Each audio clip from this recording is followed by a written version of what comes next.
Back with Colonel David Couvillon, retired U.S. Marine Corps, and he's been on the show before talking about geopolitics. And Colonel was in Iraq at the fall of Baghdad, actually was placed in charge of one of the provinces in Iraq, the Wasit province, way back nearly 20 years ago. Well, 20 years ago now. It's 20 years ago. And a year ago last Friday, Russia launched this offensive in Ukraine, and the Colonel and I were chatting about this, and just to get some understanding, what do you think his target was, his aim is in doing this?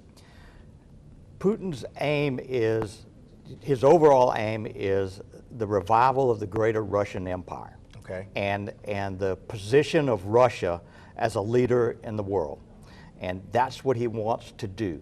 Secondarily, he is ostensibly afraid that NATO will encroach on Russia militarily, economically, culturally, yeah, and the thing. So he wants to be able to forestall that. So, you know, as it relates to the American public, people are watching this and wondering how involved will the U.S. get in this. We've already sent billions of dollars in relief to Ukraine. What's your expectation about how involved our country is going to be? The current political situation seems to be that the United States will continue to fund and arm the Ukrainian government and the Ukrainian military, and as a method to, if not defeat, at least stymie the Russian invasion into Ukraine. Ukraine apparently wants to maintain their borders, their people that they have had since 2014, and the United States and a number of other countries seem willing to support that. It's amazing how much war fatigue our country still has, Yes. even so long. I mean, you think about, for the better part of this millennium, there has been some kind of conflict that has involved us. We started, you know, with 9/11 back in 2001 and all this going on. You don't see boots on the ground from our aspect. I don't see that. I'm not saying it couldn't happen, but I don't see that as a political will of the United States, either the government or the people of the United States.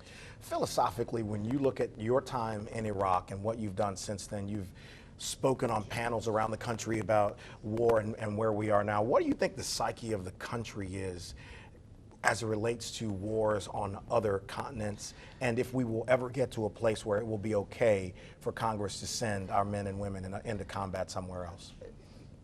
Given the conversations I've had with a number of people and looking at the commentary on the news shows, I don't think the American people, they're not particularly worried about what goes on in other countries, and other countries should be responsible for themselves. That's what I'm hearing. Mm-hmm. Okay. Mm-hmm. With that, the United States has responsibilities around the world, and for the United States economy to maintain itself, it has to be involved in other things around the world. Mm-hmm. And that may include warfare in some form or fashion.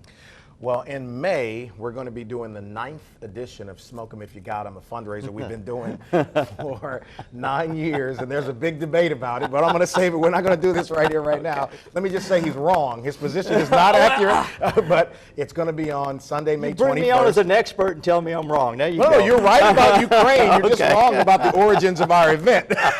But Coop has been a big part of that, man, and without getting into it right now, it's always a great time when we do that thing. And yeah, it is.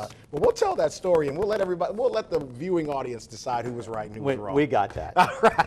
All right. There's a great organization impacting young women here in the Capital Region, and we're going to talk with the founder and a couple of the people a part of it, and then the nutrition system at the school system. They've got food here in the studio with us, and I'm just blown away by it, and we'll tell you about both of those things coming up next. Give me 2 minutes.